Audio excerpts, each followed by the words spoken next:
Today, we're diving into one of the most shocking kidnapping cases from outside the United States, a story that unfolded in Austria back in the late 1990s and early 2000s, and left the world stunned when the truth finally came out years later. This is the case of Natascha Kampusch, a young girl who disappeared on her way to school one ordinary morning, only to resurface after more than 8 years in captivity. It's a tale of unimaginable endurance, investigative challenges, and ultimately, one person's unbreakable will to survive. We'll take this step by step, drawing from official records, Natascha's own accounts in her memoir, and documented facts to understand how something like this could happen and go undetected for so long. To set the scene, let's go back to Vienna in the 1990s. Austria was a prosperous country, known for its beautiful landscapes, classical music heritage, and a sense of security in its cities. Vienna, the capital, was a bustling place with a mix of historic charm and modern life. But like anywhere, it had its undercurrents, rising concerns about child safety in Europe, especially after high-profile cases elsewhere, like the Marc Dutroux scandals in Belgium that had shocked the continent just a couple of years earlier. Parents were becoming more vigilant, but for many kids, walking to school alone was still a normal rite of passage. Natascha Maria Kampusch was born on February 17, 1988, in Vienna. She grew up in the Donaustadt district, a working-class area on the outskirts of the city with large housing estates. Her parents, Brigitte Sirny and Ludwig Koch, had separated when she was young, and Natascha split her time between them. She had 2 older half-sisters from her mother's side and spent weekends or holidays with her father. Family life wasn't always easy. There were reports of tensions, and Natascha later described feeling a bit overlooked at times, carrying some extra weight as a child which made her self-conscious. But she was described by those who knew her as a bright, imaginative girl, curious about the world, and eager to fit in at school. By early 1998, Natascha was 10 years old and attending primary school at Braunschweig. She was in the 4th grade, a typical kid navigating friendships, homework, and the small freedoms that come with growing up. The day before her disappearance, she'd returned from a short holiday with her father. There had been some friction, nothing unusual for a family dealing with separation, but it led to an argument with her mother that morning. Natascha was upset and decided to walk to school alone for the first time, rather than going with a friend or waiting for her mom. It was Monday, March 2, 1998, a cold, overcast day in Vienna. She left her apartment building around 7 a.m., wearing a red jacket, carrying her school bag, and heading down the familiar route through the residential streets. What happened next changed everything. As Natascha walked along a quiet road near her home, a white minivan pulled up nearby. A man stepped out, later identified as 35-year-old Wolfgang Psychlopil, a communications technician who lived a solitary life. He approached her quickly, grabbed her around the waist, and forced her into the van. Natascha struggled briefly, trying to scream, but the abduction happened in seconds. A key eyewitness, a 12-year-old girl walking nearby, later reported seeing the scene. A child being pulled into a white van by a man, with possibly another figure inside, though that detail would cause confusion later. The van sped off, and Natascha vanished. Psychlopil drove her about 25 kilometers northeast of Vienna to the town of Strasshof an der Nordbahn, a quiet suburban area with single-family homes. He owned a modest house there at Heinestrasse 60, inherited from his grandfather. Outwardly, it looked unremarkable, a 2-story building with a garage surrounded by a garden. Neighbors knew him as polite but reclusive. He worked sporadically as a technician for Siemens, lived alone, and kept to himself. What no one knew was that Psychlopil had spent years preparing a hidden space beneath the garage, a small fortified cellar, originally a bomb shelter from post-World War II days, reinforced with concrete and a heavy steel door. It measured about 5 square meters, roughly 54 square feet, with no windows, soundproofed walls, a narrow bed, a sink, toilet, and minimal ventilation. Access was through a secret entrance concealed behind shelves in the garage, secured by an electronic lock and layers of concrete. When they arrived, Psychlopil carried the terrified 10-year-old, wrapped in a blanket to muffle any cries, down into this underground room. Natascha's world shrank instantly to those cold, dim walls. She panicked at first, pleading and questioning why this was happening. Psychlopil, calm and controlled on the surface, told her she had been taken because her parents hadn't paid a ransom. He lied about that, and that no one was looking for her. He established rules immediately: obedience, silence, no attempts to escape. That first night, in a bid to cling to some normality amid the terror, Natascha even asked him to tuck her in and tell a story, something he went along with, perhaps to enforce his illusion of control. In those initial hours and days, Natascha grappled with shock and fear. She was isolated completely, no natural light, no sounds from outside penetrating the soundproofing. Food was sparse. Psychlopil controlled every aspect, using deprivation and threats to break her resistance. He monitored her via an intercom, enforcing a rigid routine. Natascha's mind raced with thoughts of rescue. Surely someone had seen. Surely her family would find her.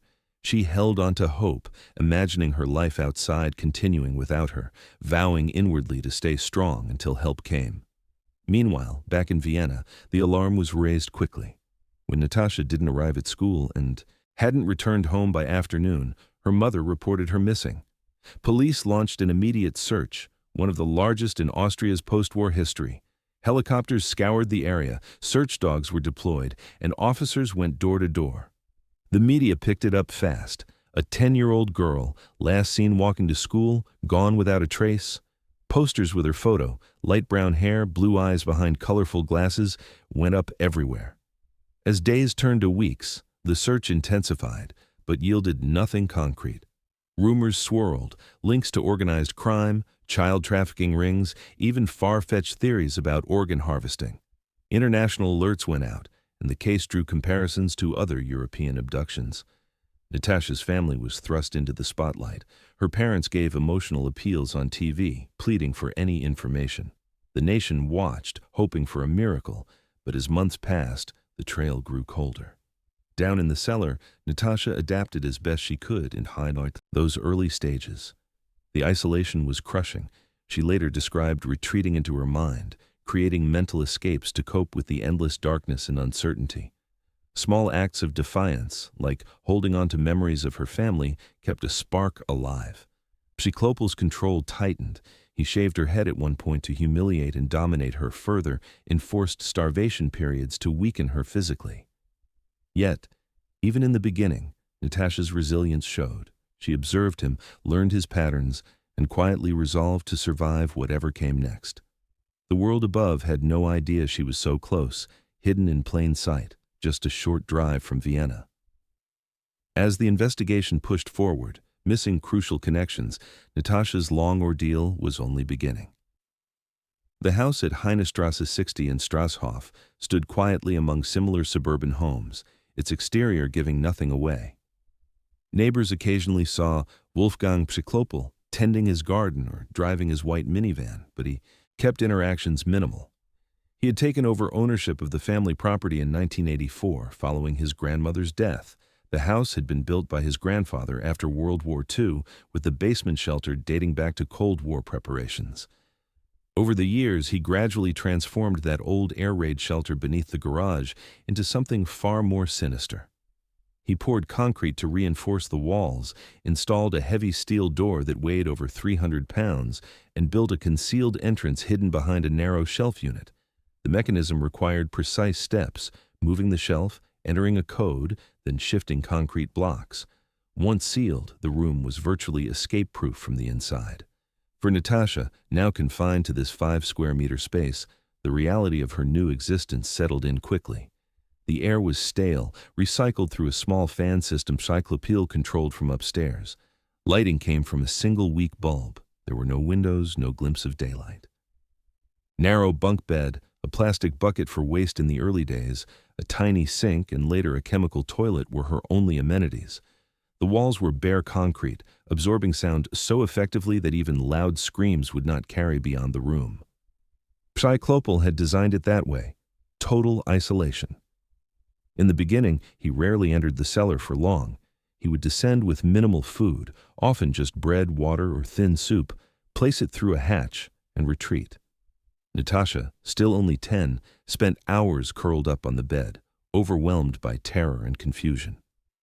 She later wrote in her memoir, 96 Days, that she initially believed rescue was imminent. Every noise from above, the creak of floorboards, the hum of the garage door, sparked hope that police were coming.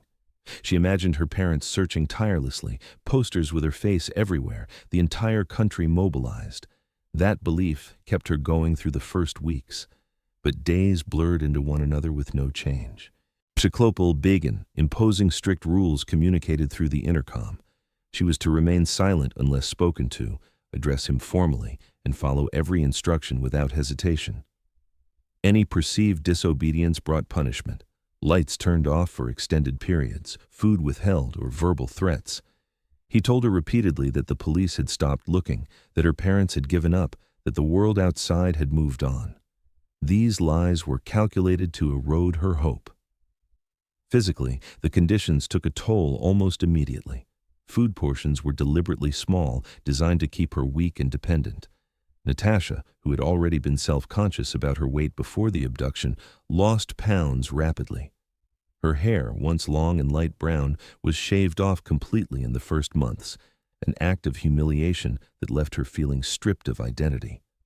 The lack of sunlight caused her skin to pale dramatically. Vitamin deficiencies set in. She suffered headaches, dizziness, and periods of disorientation. Time lost meaning without natural cues, no sunrise, no seasons visible. Yet, even in those darkest early months, Natascha's mind became her refuge. She created elaborate inner worlds, replaying memories of family holidays, imagining conversations with friends, planning what she would do when freed. She practiced mental exercises, reciting multiplication tables, or songs she knew to stay sharp. Small acts of quiet resistance emerged. She would sometimes deliberately move slowly when ordered to do something, testing boundaries without triggering severe reaction. These tiny rebellions helped preserve a sense of self. Cyclopal's own routine provided the only structure to her days. He worked irregular hours as a communications technician, sometimes leaving the house for days on business trips. During those absences, Natascha was left alone in the cellar with minimal provisions and no human contact. The intercom stayed active. He could call at any moment to check obedience. When home, he followed predictable patterns. Mornings spent upstairs, afternoons, perhaps descending to bring food or issue commands. Over time, he began spending slightly longer periods in the room, talking at her about his views on society, his disdain for authority, his belief that he was superior to others. These monologues revealed fragments of his personality, obsessive, controlling, deeply isolated. As months turned into the first full year, a gradual shift began. Cyclopal started allowing small privileges as rewards for compliance. Books appeared, children's stories at first, later, more varied reading material scavenged from upstairs. A radio was introduced, tuned only to stations he approved, offering Natascha her first faint connection to the outside world. News broadcasts, music, even advertisements became lifelines. She listened obsessively, piecing together current events, realizing with a mix of relief and pain that time was indeed passing. He also began requiring her to perform small tasks, cleaning the cellar meticulously, folding clothes he brought down. These chores, though forced, broke the monotony and gave her a sense of agency. Natascha learned to navigate his moods, when to speak softly, when to remain silent. Survival meant reading him constantly, anticipating needs. She later described this as a form of hypervigilance that became second nature. By the end of the first 2 years, Natascha had physically changed. Growth continued, despite malnutrition. She shot up in height but remained dangerously thin, hovering around 40 kilograms for much of her teenage years. Puberty arrived in confinement, bringing new layers of vulnerability and shame under Cyclopal's control. He enforced strict hygiene rules, weighing her regularly, dictating every aspect of her body. Yet mentally, she grew sharper.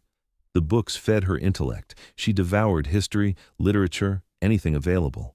The radio kept her language skills alive and informed her of world events. Cyclopal's paranoia shaped their interactions more overtly as time passed. He spoke often of perceived threats, neighbors watching, police still somehow suspicious, society's decay. He installed additional locks, reinforced the entrance further. Rare outings upstairs were permitted only under extreme supervision, blindfolded or with warnings of immediate death if she made noise. One of the first times she saw daylight again after years was a brief moment in the garden at night, heavily guarded. Through all of this, Natascha clung to a core resolve. She made an internal promise to stay alive, to remember who she was, and to one day reclaim her freedom.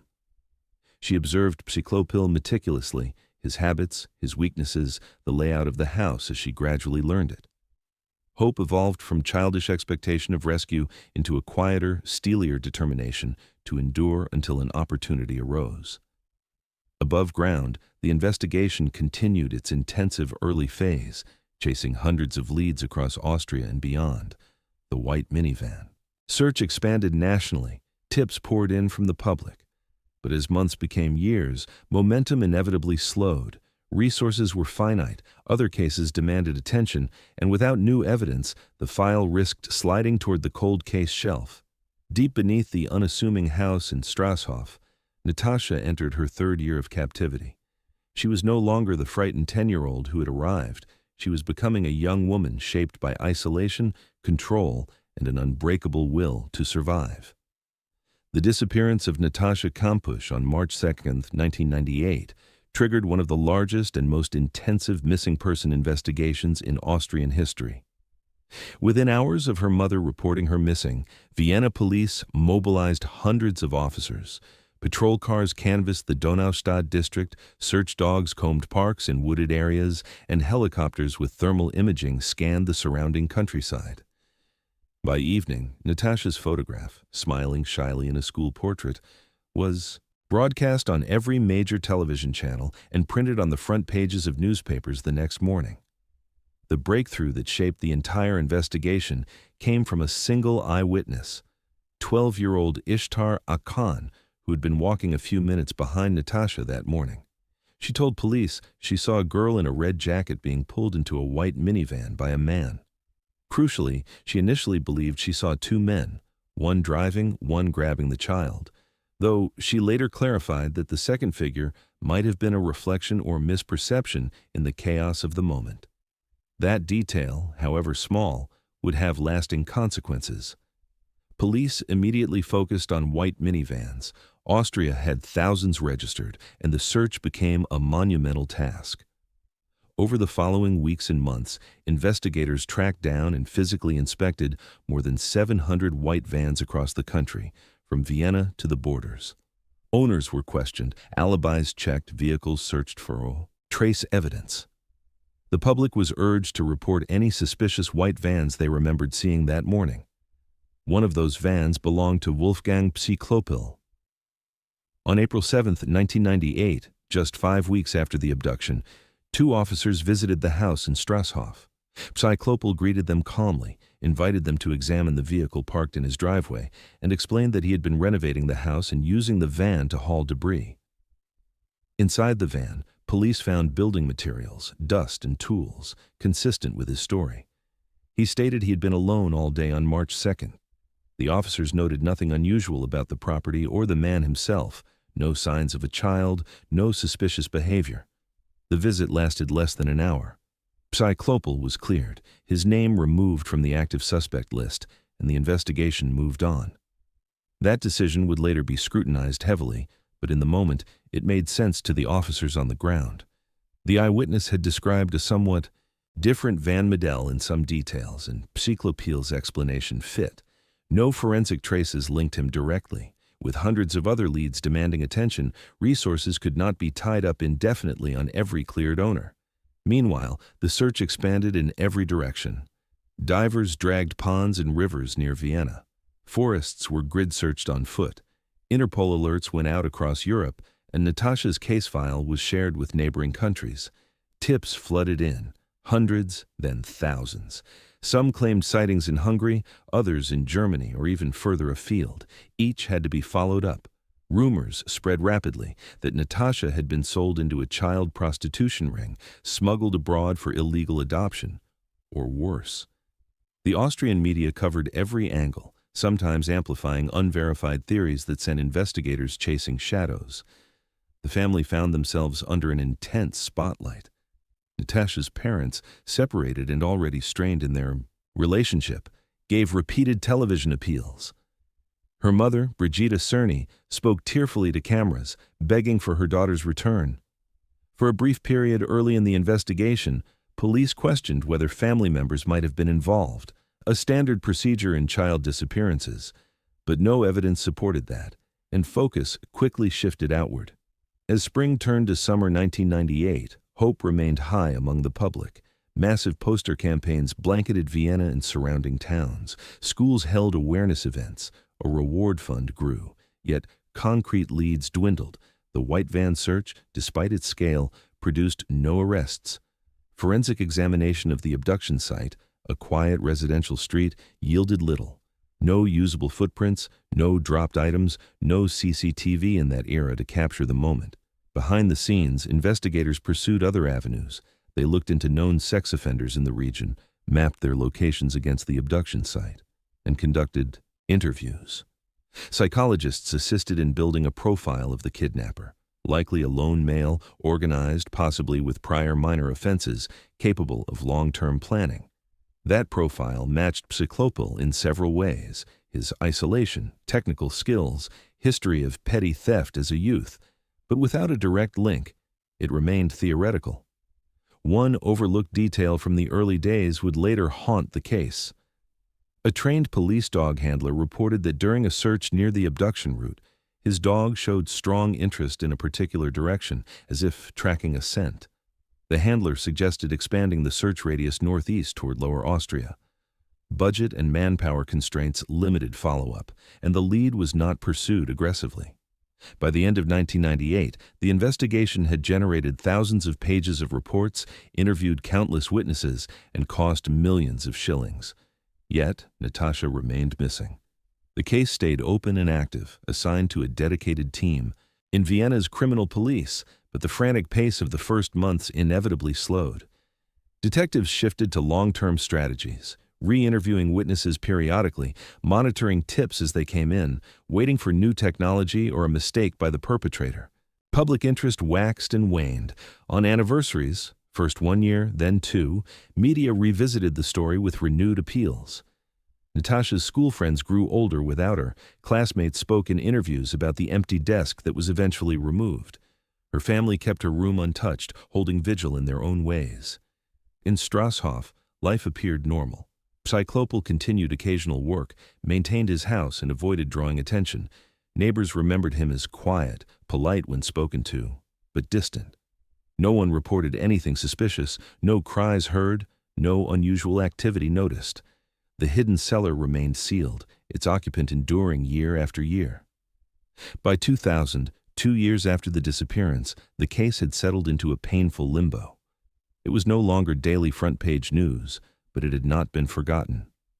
Investigators periodically reviewed files for overlooked connections. New missing children protocols were discussed in light of the case, and in quiet moments, detectives admitted privately that without a body or a confession, hope rested on the slim chance that Natascha was still alive somewhere, perhaps even closer than anyone realized.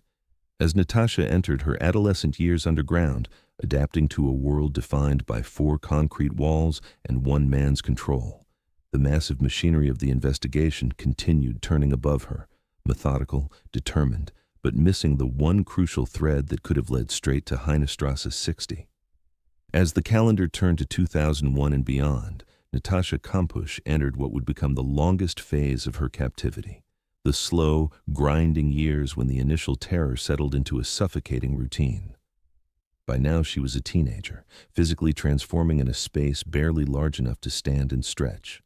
The cellar remained her primary world, but Psychlopil's control evolved in subtle, calculated ways. What began as total isolation gradually shifted to include more time upstairs, always under strict conditions, as he sought to deepen his dominance while managing the practical realities of keeping a growing person hidden. Natascha's body changed dramatically despite the restricted diet. She grew taller, eventually reaching around 5 feet 3 inches, but her weight stayed dangerously low, often fluctuating between 38 and 45 kilograms. Psychlopal weighed her obsessively, sometimes twice a day, punishing any gain with reduced food or verbal attacks. Malnutrition left lasting marks: brittle hair when it was allowed to grow back, fragile bones, delayed development in some areas. Sunlight deprivation caused her skin to remain unnaturally pale. When she later emerged, doctors noted severe vitamin D deficiency. Yet, she survived, her body adapting in ways that medical experts would later describe as remarkable resilience. The psychological dynamic grew more complex. Psychlopal alternated between cold detachment and attempts to play a twisted paternal role. He brought her books more regularly, novels, encyclopedias, educational texts, claiming he was providing her an education superior to what she would have received outside. Natascha read voraciously, teaching herself languages, history, science. The radio remained her window to the world. She followed news, music, even learned about technological advances like the internet and mobile phones that had transformed society while she remained cut off. These glimpses fueled both pain and determination. She knew time was passing, that life continued without her, but also that the world was larger than the one imposed upon her. Forced labor became a regular part of her existence. By her mid-teens, Psychlopal required her to clean the entire house, cook simple meals, and assist with renovations. These tasks took place upstairs, always with doors locked, windows covered, and threats of violence if she made any noise that could alert neighbors. She was often made to work for hours without breaks, carrying heavy items or scrubbing floors on her hands and knees. He shaved her head repeatedly over the years, sometimes as punishment, sometimes preemptively to prevent her from looking too attractive, if ever seen. These acts stripped away layers of dignity, yet Natascha found ways to reclaim small pieces of control, working slowly when unobserved, hiding tiny objects, mentally mapping every corner of the house. Rare outings outside the cellar walls marked significant shifts. One documented instance was a short trip to a nearby ski slope in the early 2000s, at night to avoid detection. Natascha was heavily instructed on behavior, warned that any cry for help would result in both their deaths. She later described the overwhelming sensory impact of fresh air and open space after years underground. Another brief excursion involved shopping for building materials, again under extreme caution. These moments were double-edged. They offered fleeting connection to the outside world, but reinforced her captivity through the constant threat of reprisal. Psychlopal's paranoia intensified with time. He spoke frequently of conspiracy theories, distrust of authorities, and fears that neighbors suspected something. He installed additional security measures, more locks, reinforced doors, surveillance within the house. His only close associate was a business partner named Ernst Holzapfel, who occasionally visited for work discussions. On at least one occasion, Holzapfel entered the house while Natascha was upstairs cleaning. She was ordered to remain silent in another room. He later claimed he heard nothing unusual and saw no signs of another person. This near miss highlighted how perilously close discovery came, yet how effectively the isolation was maintained. Natascha's inner life deepened as she matured. She developed sophisticated coping mechanisms, dissociating during moments of greatest control, creating detailed future plans, practicing debates in her mind. She began to analyze Psychlopal clinically, noting his insecurities, his need for validation, his fear of abandonment. These observations planted seeds for later strategies. Defiance grew subtler. She would occasionally refuse small commands, accept the consequences, and gauge his reactions. Hope transformed from waiting for rescue to preparing herself physically and mentally for any future chance to escape. She exercised in secret when alone, doing push-ups and stretches to build strength despite weakness. The outside world continued to evolve without her. By 2003, 5 years had passed. The investigation, while never closed, had lost the urgency of the early days. Detectives periodically reviewed the files, cross-referencing new missing person cases or offender databases, but no major breakthroughs emerged. Public awareness faded, anniversaries still brought media coverage, but less prominently. Natascha's family endured ongoing grief. Her mother gave interviews expressing continued hope. Her father maintained a lower profile. Friends from her old school had moved on to secondary education, careers beginning. In 2005, another high-profile Austrian case briefly intersected public consciousness, the discovery of a young woman held captive elsewhere in the country for a shorter period. It raised questions about child safety protocols and investigative methods, prompting some to wonder if similar oversights had occurred in Natascha's case. Yet no direct links surfaced. By 2006, Natascha was 18. She had spent more than half her life, 3,096 days, in captivity. Physically frail but mentally acute, she now spent increasing amounts of time upstairs, sometimes entire days working in the house or garden under supervision. Psychlopil began discussing vague plans for their future, obtaining false identities, possibly moving abroad. He allowed her to grow her hair longer, bought her slightly better clothes. These changes suggested a shifting dynamic. He may have believed he had achieved complete control, that she had internalized his worldview. But Natascha's resolve had only strengthened. She watched him more closely than ever, noting patterns in his absences, the times when vigilance slipped. She rehearsed scenarios in her mind, preparing for the moment when opportunity might align with capability. The frightened child who arrived in 1998 had become a young woman who understood survival required patience, observation, and readiness. Above her, the world carried on, investigators still holding the file open, family members marking another painful anniversary, Austrian society largely unaware that one of its longest unsolved cases was hidden beneath an ordinary house just outside Vienna. The years of captivity had reshaped Natascha profoundly, forging a resilience that would soon face its ultimate test. By the mid-2000s, the Natascha Kampusch case had become Austria's longest-running unsolved child abduction. 8 years after her disappearance, the file remained open in the Vienna State Criminal Police Office, assigned to a small team of detectives who reviewed it periodically. The frantic energy of 1998 had long dissipated. Leads that once numbered in the thousands had trickled to a handful per year, most anonymous tips or vague sightings that led nowhere. Resources, inevitably, had been redirected to newer cases, active abductions, homicides, emerging threats. Yet the question lingered in the public consciousness. How could a 10-year-old girl vanish in broad daylight in a modern European city without a single solid trace? Investigators knew the early decisions carried weight. The white minivan's sweep, while exhaustive on paper, had relied heavily on owner statements and visual inspections rather than deep forensic follow-up. Psychlopil's clearance in April 1998 stood out in hindsight as a critical missed opportunity. Later reviews revealed that the officers who visited his home never entered the garage, fully, never asked to see the cellar area, and accepted his explanation without pressing for corroboration. The van itself was not subjected to advanced forensic testing available at the time. Fibers, hair, or soil samples that might have linked back to Natascha's clothing. Budget constraints and the sheer volume of vehicles played a role, but procedural gaps were undeniable. Another early lead that faded too quickly involved the police dog handler's report from March 1998. The dog had shown strong interest in a scent trail leading northeast from the abduction site toward Lower Austria, the exact direction of Strasshof. The handler formally recommended expanding the search radius, but manpower limitations meant only limited ground was covered. Helicopters flew patterns, but dense residential areas like Strasshof received less intensive door-to-door scrutiny in the initial wave. Over time, this recommendation was buried in the growing file. Public tips continued to arrive sporadically, often fueled by media anniversaries. Some suggested organized crime networks operating across Eastern Europe, a theory amplified by the recent collapse of the Iron Curtain and reports of trafficking.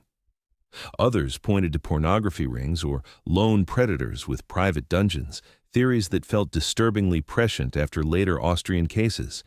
Each tip required evaluation, phone records checked, informants interviewed, alibis verified. Many led to raids on unrelated suspects, yielding nothing connected to Natascha. The noise drowned out quieter possibilities, like a reclusive local with no prior serious record. Technological limitations of the era compounded the challenges. In 1998, CCTV coverage in residential Vienna was minimal. No cameras captured the abduction route. Mobile phone data was rudimentary. Psychlopil's phone, if checked more thoroughly, might have placed him near the scene. but triangulation was not advanced enough. For precise location tracking, DNA databases were in their infancy across Europe, containing mostly serious offenders. Przyklopil had a juvenile record for minor theft and a later incident involving explosives, a hobbyist interest, but nothing that flagged him as a high-risk abductor. Internal reviews began as early as 2001, prompted partly by public pressure and comparisons to other stalled cases. A parliamentary inquiry in Austria examined child protection protocols, indirectly referencing Natascha's disappearance. Detectives involved in the original investigation defended their work, citing the scale: over 1,000 vehicles checked, thousands of statements taken, international cooperation, but acknowledged that certain leads could have been pursued more aggressively. No single scapegoat emerged. Instead, the failures were systemic: stretched resources, over-reliance on the eyewitness's initial two-men description, which narrowed focus away from lone perpetrators, and an assumption that a long-term hidden captivity was statistically unlikely. The family's experience reflected the investigation's stagnation. Natascha's mother, Brigitte Cerny, remained the most visible, giving interviews on anniversaries, maintaining a website for tips, and advocating for better missing children alerts. She described living in limbo, unable to fully grieve without a body, yet unable to sustain constant hope. Natascha's father kept a lower profile but participated in appeals. Extended family members occasionally spoke out, criticizing perceived police inaction. Rumors persisted in tabloids about parental involvement, long debunked but painful nonetheless. Media coverage evolved too. Early sensationalism gave way to more reflective pieces, documentaries exploring what Austria had learned, comparisons to cases like J.C. Dugard in the United States, though her rescue came later, in 2009. Journalists revisited Strasshoff occasionally, interviewing neighbors who recalled Przyklopil as odd but harmless. None remembered anything overtly suspicious, no unusual sounds, no glimpses of a child. The house's soundproofing and Przyklopil's careful routines had worked perfectly.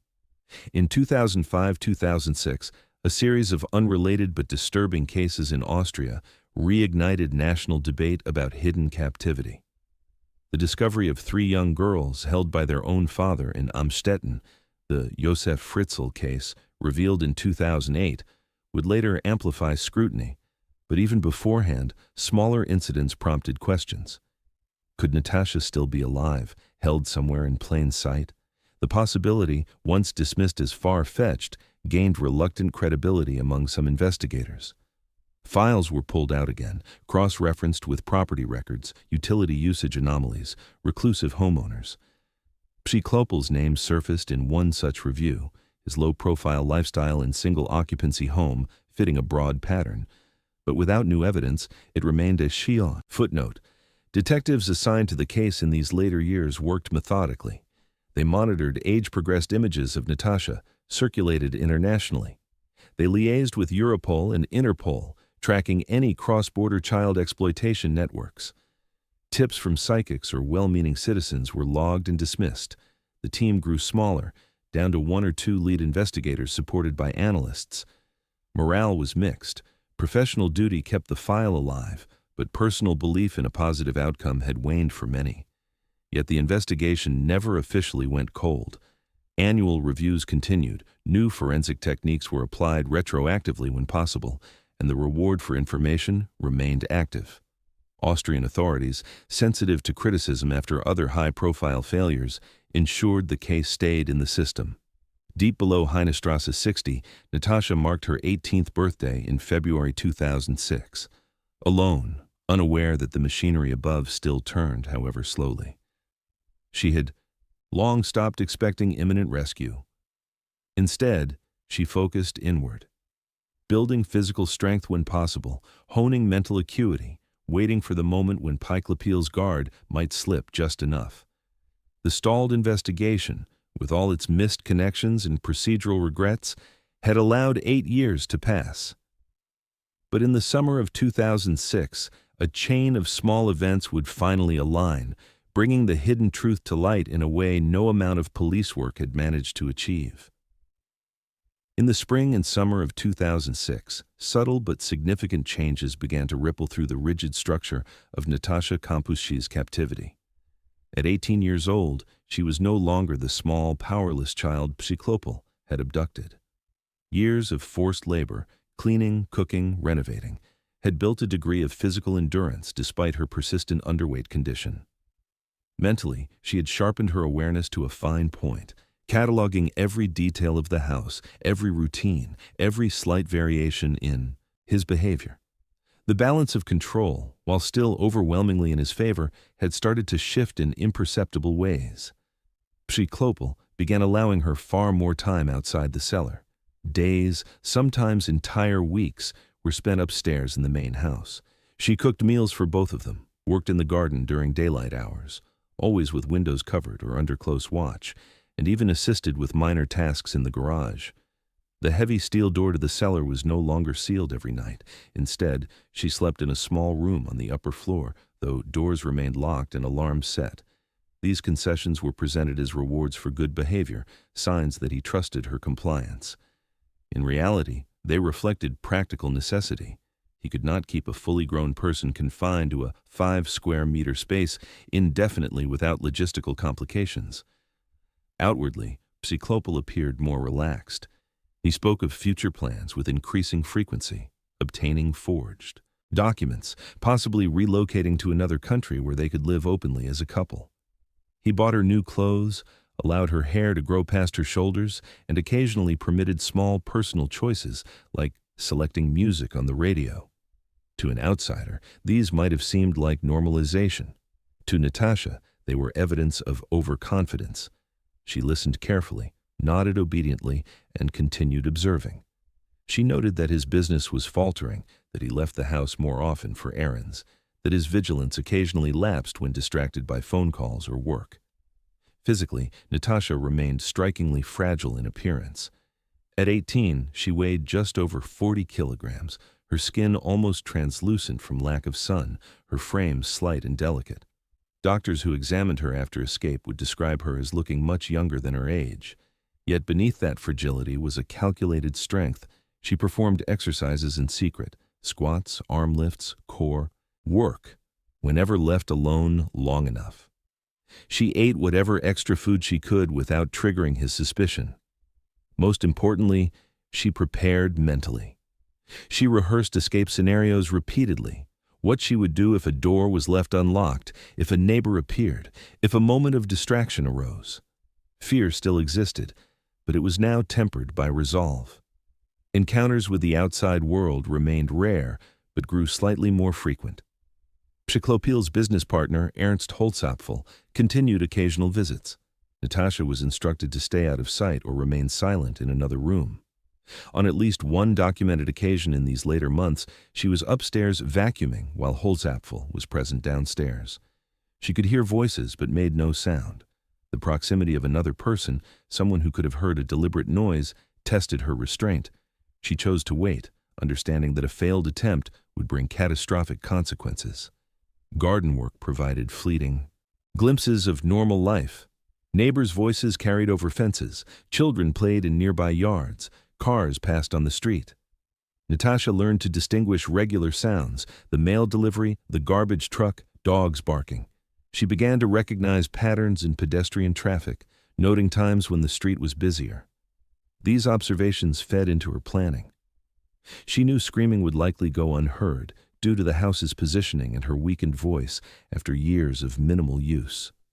Running, if the opportunity came, would be her only viable option.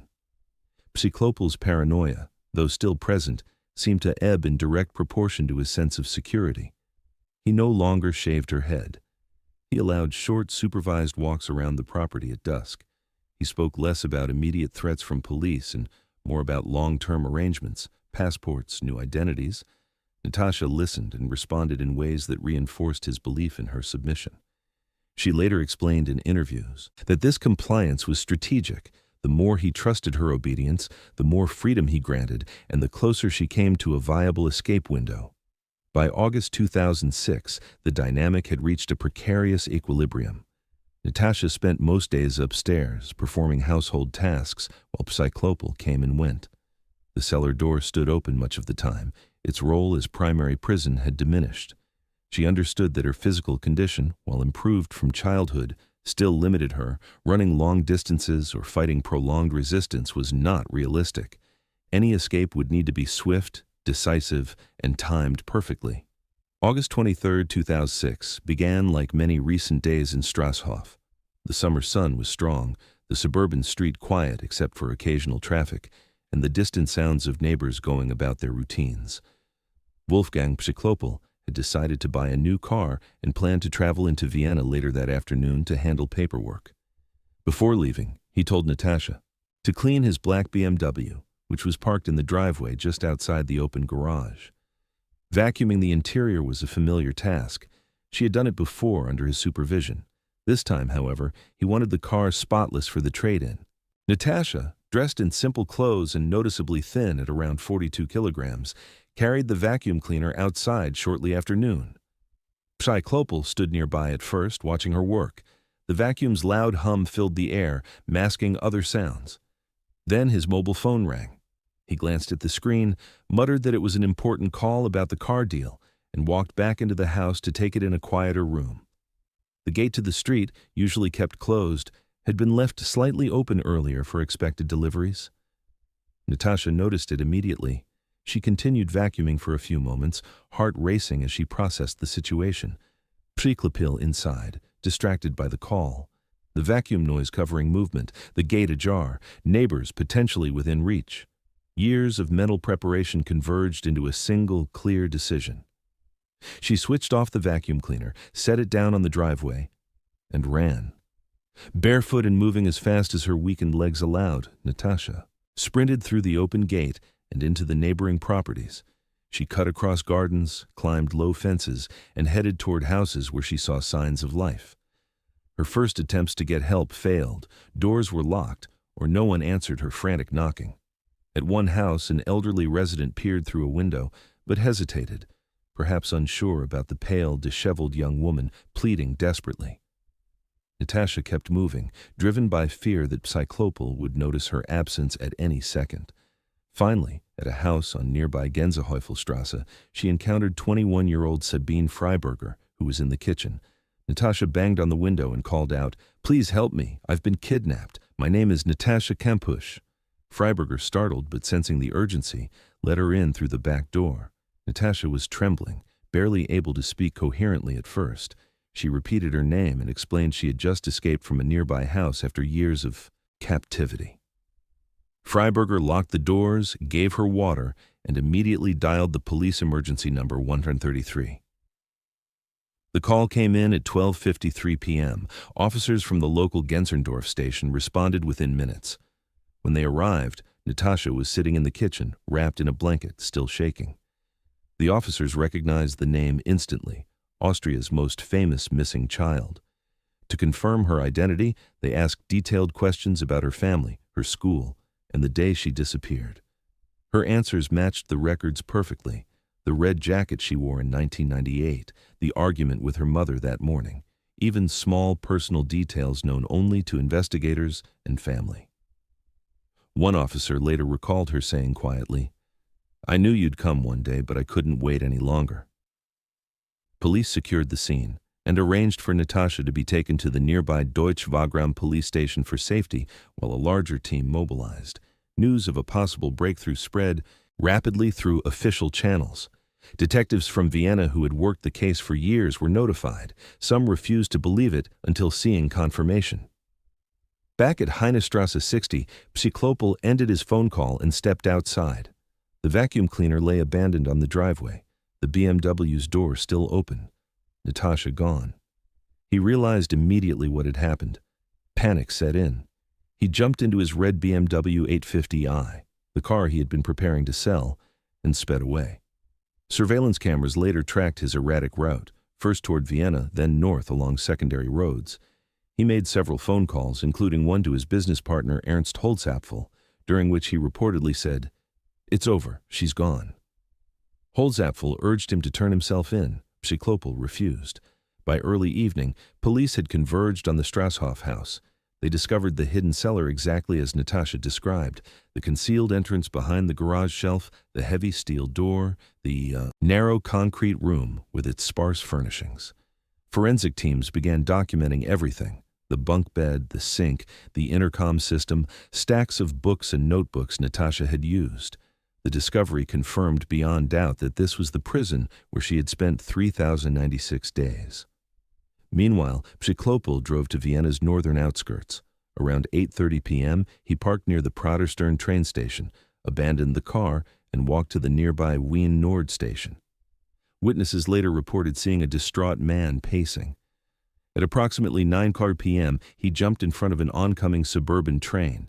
His death was instantaneous. Police identified him quickly through documents and the abandoned vehicle. At the Deutsche Wagram station, Natascha was examined by a doctor who confirmed severe malnutrition, vitamin deficiencies, and signs of long-term confinement, but no acute life-threatening injuries. She was then transferred under heavy security to a hospital in Vienna for full medical assessment.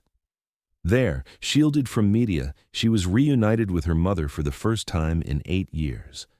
The meeting was emotional but restrained, both overwhelmed, both forever changed by the intervening time. Word of the escape reached the public that evening. Austrian television interrupted programming with breaking news: Natascha Kampusch found alive after more than 8 years. The story dominated headlines worldwide within hours. Reporters descended on Strasshof. The quiet street became a media circus overnight. Neighbors expressed shock. Many had seen Psychlopil regularly. Some had spoken to him. None had suspected the horror hidden beneath his garage. For investigators, the confirmation brought a mix of relief and profound regret. The house they had visited in 1998, the man they had questioned and cleared, had been the answer all along. The hidden cellar explained how such prolonged captivity could remain undetected. Natascha's own initiative, her calculated risk, in that brief window of opportunity, had accomplished what years of police work could not. In the hospital, protected by police and medical staff, Natascha began adjusting to freedom. She asked for simple things: fresh fruit, sunlight through a window, privacy. She spoke calmly to investigators, providing detailed accounts that corroborated physical evidence. Her composure struck many as extraordinary, a reflection of the survival mechanisms she had honed over 8 years. The escape on August 23, 2006, ended one of the longest-known solitary captivities in modern history. It marked not only Natascha's liberation, but the beginning of a new chapter, for her family, and for a nation forced to confront how close the truth had been all along. In the days following August 23, 2006, Austria and much of the world remained transfixed by Natascha Kampusch's reappearance. Hospitals shielded her from the immediate media onslaught, providing a secure environment for medical care and initial psychological support. Doctors addressed the physical effects of long-term confinement: severe malnutrition, muscle atrophy, skin sensitivity to sunlight, and dental issues from vitamin shortages. Treatment was gradual: small meals, controlled exposure to natural light, physical therapy to rebuild strength. Remarkably, she showed no major permanent organ damage, a testament to her body's adaptability under extreme conditions. Reunions with family members were carefully managed. Meetings with her mother and other relatives took place in private, accompanied by therapists. The emotional complexity was profound, joy mixed with the awkwardness of 8 lost years, changed appearances, and unspoken traumas. Natascha requested space to process everything at her own pace, setting early boundaries that she would maintain in the years to come. Police investigations shifted into high gear to confirm every detail. Forensic teams spent weeks examining the Strasshof house, cataloging evidence that aligned precisely with her statements: fingerprints, hair samples, personal items she had hidden, notebooks filled with her writings. The conclusion was unequivocal. Wolfgang Psychlopil had acted alone. No accomplices, no larger network. His suicide prevented a trial, but suicide notes and computer records offered limited insight into his motivations. A mix of grandiosity, isolation, and distorted beliefs about control. Public and official scrutiny soon turned to the original investigation. A special commission reviewed the 1998 decisions, particularly the clearance of Psychlopel after the van inspection. Findings highlighted procedural shortcomings, insufficient follow-up on certain leads, resource constraints, and over-reliance on surface-level checks. Recommendations included improved training for missing children cases, better interagency coordination, and adoption of more persistent long-term strategies. While no individual officers faced disciplinary action, the report acknowledged systemic gaps that had allowed the Captivity to continue undetected. Media interest exploded globally. Offers poured in for exclusive interviews, book deals, and documentaries. Natascha, advised by a small trusted team, chose her platforms carefully. Her first public appearance came in a controlled 2008 television interview with Austria's ORF network, where she spoke calmly about her experiences, emphasizing survival rather than victimhood. She addressed complex aspects, including elements of psychological dependency that developed over time, often misunderstood as Stockholm Syndrome, but which she described more nuancedly as adaptive responses to total isolation and control. Proceeds from media engagements funded her independence. She purchased a home in a quiet Vienna suburb, valuing privacy above all. Education became a priority. She completed secondary schooling privately and later pursued studies in philosophy and other subjects that interested her. Therapy continued long-term, helping process layers of trauma while building tools for everyday life. Simple things like navigating crowds or making autonomous decisions after years without choice. In 2010, her memoir 96 Days was published, followed by a more reflective book, Cybernighter, and others exploring trauma and resilience. The works drew from her own words, offering unflinching but measured accounts. Sales supported charitable causes. She established initiatives focused on child protection, victim support, and anti-violence programs. Public speaking engagements followed selectively. Conferences on psychology, survivor advocacy, human rights, always on her terms. Over time, Natascha cultivated a life defined by agency. She learned to drive, traveled cautiously, engaged in hobbies like gardening and writing. She maintained limited but meaningful contact with family while protecting personal boundaries fiercely. Media attempts to intrude, paparazzi, unauthorized biographies, met firm legal responses. She successfully sued several outlets for privacy violations. The case prompted lasting changes in Austria and beyond. Amber Alert-style systems were strengthened across Europe. Law enforcement protocols for long-term missing persons evolved, incorporating lessons about hidden captivity scenarios. Academic studies referenced her experience in research on trauma recovery, resilience, and perpetrator psychology. Public perception of Natascha shifted gradually from sensationalized miracle survivor to respected advocate. She rejected pity, presenting herself as someone who endured, adapted, and reclaimed control. In interviews years later, she spoke of finding meaning not in the past but in contributing positively, helping others understand survival, pushing for better support systems, and living authentically despite scars. As of the mid-2020s, Natascha Kampusch continues to reside in Austria, maintaining a low public profile while pursuing personal and advocacy interests.